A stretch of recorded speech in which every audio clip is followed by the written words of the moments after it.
ए मेरे वतन के लोगों, जरा आंख में भर लो पानी, जो शहीद हुए हैं उनकी जरा याद करो कुরবানি। 1963 সাল চীন যুদ্ধে শহীদ জওয়ানদের স্মরণে সাধারণতন্ত্র দিবসে লালকেল্লায় গাইছেন লতা মঙ্গেশকর। মঞ্চে তখন চোখের জলে ভেসে যাচ্ছেন প্রধানমন্ত্রী জওহরলাল নেহরু। আসলে কত রকম কারণেই যে মানুষ কাঁদে, শোকে, দুঃখে, ক্ষোভে, আকস্মিকতায়, প্রেমে, আনন্দে, চোখের জলের বাষ্প মেশে জীবনের অন্তর্লীন সঙ্গীত হয়ে। মনোবিদদের কথায় মানুষ যখন কাঁদে তখন তার হৃদয়ে থাকে ভালোবাসা। কাঁদালে তুমি মোরে ভালোবাসারই খায়ে।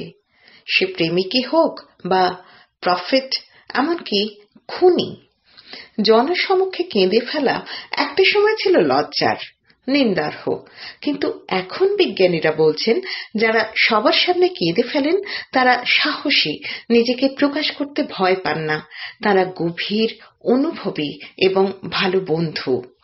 সদ্যজাত শিশুর নাড়িছেড়া কান্না মাতৃজঠরের অন্ধকার থেকে সহসা জগতের আলোয় উদ্ভাসিত হওয়ার মতো রোমাঞ্চকর শোনালেও সেখানে চোখের জলের ছিটে ফোঁটাও থাকে না। খিদে ফেলে শিশু কাঁদে রিফ্লেক্সে, কিন্তু চোখকে আরামে রাখার জন্যে। এই যে অনবরত চোখের পাতা মানুষ খোলে বন্ধ করে, তাতে স্বাচ্ছন্দ্য আনতে সামান্য জল সবসময় থাকে, যাকে বলে বেজল টিয়ার্স। আর চোখের বালি সতীর নয়, সত্যি চোখে বালি পড়লে পেঁয়াজ কাটতে গিয়ে চোখ দিয়ে যে জল পড়ে তাকে বলে রিফ্লেক্স টিয়ার্স। আর আবেগের কান্না হলো ইমোশনাল টিয়ার্স। ইন্ডিপেন্ডেন্ট পত্রিকার এক প্রতিবেদন থেকে জানা যায় 140 বছরে কান্নার উপর বিভিন্ন সংবাদ মাধ্যমে প্রকাশিত নিবন্ধের বিশ্লেষণ করে দেখা গেছে 94% ক্ষেত্রেই কান্নাকে শরীর ও মনের জন্য ভালো বলা হয়েছে। কাঁদলে ক্যান্সার, অ্যাজমা, উচ্চ রক্তচাপের মতো সমস্যা কম হয়। হাফিংটন পোস্টের এক ব্লগে পুরুষদেরও চোখের জল ফেলতে বলা হয়েছে, কারণ কান্নায় মনের ভার লাঘব হয়। 2011 সালের বিশ্বকাপ জয়ের আনন্দে সচিন তেন্ডুলকরের কান্না মনে থেকে যাবে সকলের। চোখের জলের হয় না কোনো রং।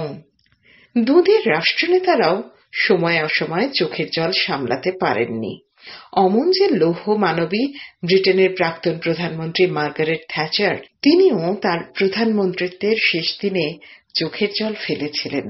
রাষ্ট্রপতি সিনিয়র জুনিয়র বুশ থেকে বিল হিলারি ক্লিন্টন, জনসমক্ষে ভরা হাউজে এদের চোখের জল দেখেছে বিশ্ববাসী। 2010 সালে কাবুলের একটি স্কুলে রক্তাক্ত সংঘর্ষদীর্ণ দেশের কথা বলতে গিয়ে কান্নায় ভেঙে পড়েন আফগান রাষ্ট্রপতি হামিদ কারজাই। কানেকটিকাটের স্কুলে বন্দুকবাজের গুলিতে শিশু মৃত্যুর কথা বলতে গিয়ে মার্কিন সংসদে চোখের জল ফেলেন বারাক ওবামা। 2009 সালে ব্রাজিল 2016 অলিম্পিকের দায়িত্ব পাওয়ায় কেঁদে ভাসান সে সময় বিদায়ী রাষ্ট্রপতি লুইস লুলা। 2014 লোকসভা নির্বাচনে জয়ী বিজেপি সংসদীয় দলের নেতা নির্বাচিত হয়ে চোখের জল ধরে রাখতে পারেননি নরেন্দ্র মোদী। আর এই তো সেদিন দীর্ঘদিনের সতীর্থ বিরোধী দলনেতা গুলাম নবী আজাদের সাংসদ পদে রাজ্যসভার শেষ দিনটিতে বিদায়ী ভাষণ দিতে গিয়ে ভরা সংসদে কেঁদে ফেলেন বিশ্বের বৃহত্তম গণতন্ত্রের প্রধানমন্ত্রী।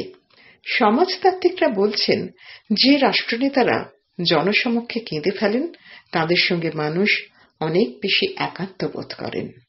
আর যে প্রাজ্ঞ মানুষটিকে আমরা দেখেছি স্ত্রীর মৃত্যু থেকে শুরু করে একের পর এক সন্তান শোক সামলে স্থিতধী থাকতে, সেই রবীন্দ্রনাথও মা শারদা সুন্দরীকে শৈশবে কাছে না পাওয়ার কথা বলতে গিয়ে কখনো কখনো অশ্রু সজল হয়ে উঠতেন।